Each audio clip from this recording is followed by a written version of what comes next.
स्वागत है आपका कथा सागर में, जहां हम लाते हैं हमारे प्राचीन ग्रंथों और परंपराओं की वो अनमोल कथाएं, जो न केवल जीवन को दिशा देती हैं, बल्कि हर पर्व का महत्व भी बताती हैं। आज हम जानेंगे धनतेरस की पावन कथा, पूजा विधि और इसका रहस्यमयी महत्व। कार्तिक कृष्ण पक्ष की त्रयोदशी तिथि को धनतेरस कहा जाता है। ये दिन दीपावली पर्व की शुरुआत का प्रतीक है। धनतेरस का अर्थ ही है धन की प्राप्ति और आरोग्य की प्राप्ति का दिन। इस दिन भगवान धनवंतरी, जो देवताओं के वैद्य हैं, समुद्र मंथन से अमृत कलश लेकर प्रकट हुए थे। उन्होंने सभी देवताओं को दीर्घायु और निरोग रहने का वरदान दिया। इसी कारण धनतेरस को आयुर्वेद दिवस भी कहा जाता है। यह दिन केवल सोना, चांदी या बर्तन खरीदने का नहीं, बल्कि अपने और अपने परिवार के स्वास्थ्य, समृद्धि और शांति की कामना का दिन है। इस दिन जो व्यक्ति दीप जलाकर भगवान धनवंतरी, मां लक्ष्मी और कुबेर जी की आराधना करता है, उसके घर से दरिद्रता दूर हो जाती है। तो चलिए सुनते हैं धनतेरस की कथा। बहुत समय पहले की बात है। उज्जैनी नगरी में एक प्रतापी राजा राज्य करते थे। उनका नाम था राजा हिमकृत। वे अपने प्रजा प्रेम, न्याय और दानशीलता के लिए प्रसिद्ध थे। राज्य समृद्ध था, लेकिन राजा के मन में एक कमी थी। उनके कोई संतान नहीं थी। वर्षों की तपस्या और देवी लक्ष्मी की आराधना के बाद रानी को एक पुत्र रत्न की प्राप्ति हुई। राजा ने आनंद में पूरे राज्य में उत्सव मना दिया। किंतु जब दरबार के ज्योतिषियों ने बालक की कुंडली देखी तो सब मौन हो गए। ज्योतिषी बोले, राजन, ये बालक अत्यंत बुद्धिमान और तेजस्वी होगा, किंतु इसकी आयु बहुत अल्प है। इसका विवाह जिस दिन होगा, उसके चौथे दिन इसे सर्पदंश से मृत्यु प्राप्त होगी। ये सुनकर राजा और रानी शोक में डूब गए, लेकिन समय के साथ उन्होंने भाग्य के आगे सिर झुका दिया। वर्षों बाद वो बालक बड़ा हुआ। उसका नाम रखा गया राजकुमार हेमराज। हेमराज विनम्र, ज्ञानी और सुंदर था। उसकी दयालुता और करुणा के कारण सभी उसे प्रेम करते थे। विवाह का समय आता है।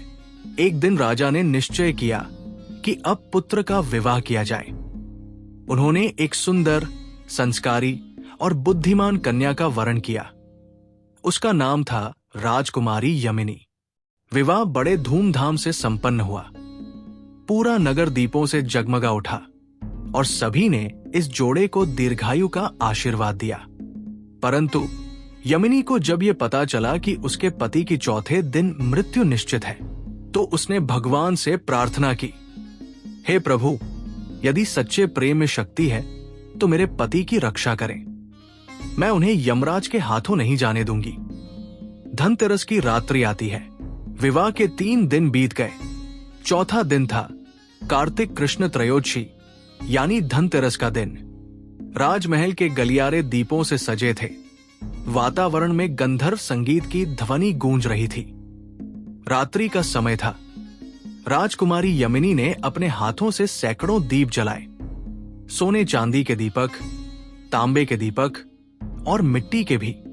उसने घर के दरवाजे पर दियों की पंक्तियां सजाई। चारों ओर आभूषणों और सोने के सिक्कों की चमक बिखेर दी। राजकुमार को उसने कहा, प्रिय, आज की रात हम जागेंगे।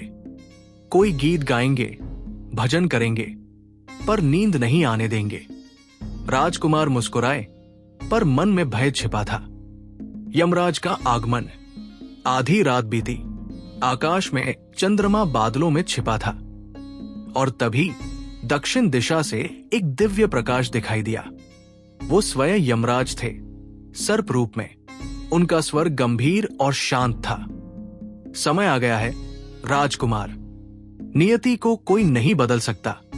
पर जब यमराज दरवाजे के पास पहुंचे तो दीपों की तेज रोशनी और आभूषणों की चमक से उनकी आंखें चौंधिया गई। वो अंदर नहीं जा सके। उनके कानों में यमिनी के भजन की ध्वनि गूंज रही थी। नमो भगवते धनवंतरिये, अमृत कलश हस्ताय, सर्वभय नाशाय नमः। यमराज रुके और उस पवित्र भक्ति को देखकर उनके हृदय में करुणा जाग उठी। रात्रि बीतती रही। यमराज वहां शांत बैठे रहे और यमिनी अपने पति के चरण दबाती रही, भजन गाती रही। जब पूर्व दिशा में सूरज की पहली किरण फूटी, यमराज उठे और आकाश की ओर दृष्टि उठाकर बोले, सच्चे प्रेम और भक्ति ने आज नियति को पराजित किया है। आज से ये दिन धन और आरोग्य का प्रतीक बनेगा। जिस घर में आज की रात दीप जलेंगे वहां अकाल मृत्यु का भय नहीं रहेगा। ये कहकर यमराज वहां से अंतर्धान हो गए। राजकुमार हेमराज पूर्ण स्वस्थ रहे। राजा और रानी प्रसन्न हुए और पूरे नगर में उत्सव मनाया गया। सबने इस दिन को धनतेरस के नाम से मनाना प्रारंभ किया, क्योंकि इस दिन दीपों की रोशनी ने मृत्यु के अंधकार को मिटा दिया था। इसी दिन समुद्र मंथन से भगवान धनवंतरी का भी प्रकट होना हुआ। वे चारों ओर से तेजोमय थे, हाथों में अमृत कलश धारण किए हुए। देवताओं और असुरों ने उनका स्वागत किया। भगवान धनवंतरी ने कहा, जो शरीर का ध्यान रखेगा वही दीर्घायु रहेगा, और जो दूसरों के कल्याण के लिए दीप जलाएगा उसके जीवन में कभी अंधकार नहीं रहेगा। इस प्रकार धनतेरस दिवस को एक ओर भगवान धनवंतरी का जन्म दिवस और दूसरी ओर यमराज द्वारा दीर्घायु का वरदान देने का दिन माना गया। धनतेरस पूजा विधि: प्रातःकाल स्नान कर घर की सफाई करें और मुख्य द्वार पर स्वस्तिक बनाएं। सायंकाल जब सूर्य अस्त हो जाए तब घर के सभी कोनों में दीपक जलाएं। विशेष रूप से मुख्य द्वार के बाहर दक्षिण दिशा की ओर एक दीपक जलाएं। ये यमदीप कहलाता है। भगवान धनवंतरी की प्रतिमा या चित्र पर जल, पुष्प, रोली, अक्षत और दीप अर्पित करें। यदि संभव हो तो उन्हें तुलसी पत्र और घी का दीपक अर्पण करें। लक्ष्मी, कुबेर के सामने नए बर्तन, धन या आभूषण रखें। श्री हरि क्ली महालक्ष्मी नमः का 108 बार जाप करें। इसके बाद कुबेर मंत्र यक्षाय कुबेराय वैश्रवणाय धन धान्याधिपते नमः का जाप करें। तिल, आटे, चांदी या मिट्टी के दीप जलाकर अपने घर के दरवाजे पर रखें। कहा गया है, दीप दाना अकाल मृत्यु हरती। धनतेरस केवल धन प्राप्ति का पर्व नहीं है, बल्कि ये हमें स्वास्थ्य और संतुलन का संदेश देता है। भगवान धनवंतरी हमें याद दिलाते हैं कि असली धन स्वास्थ्य है, और मां लक्ष्मी हमें सिखाती है कि परिश्रम से अर्जित संपत्ति ही स्थायी होती है। इस दिन जो व्यक्ति दूसरों के कल्याण के लिए दीप जलाता है, उसके जीवन में कभी अंधकार नहीं रहता। घर में सुख, समृद्धि और शांति का वास होता है। दोस्तों, अगर आपको आज की ये धनतेरस की पावन कथा और पूजा विधि पसंद आई हो तो इसे लाइक करें, शेयर करें और हमारे चैनल कथा सागर को जरूर सब्सक्राइब करें। हम हर दिन लाते हैं ऐसी ही प्रेरणादायक कथाएं जो आपकी आस्था को और प्रबल बनाती है। जय मां लक्ष्मी। शुभ धनतेरस।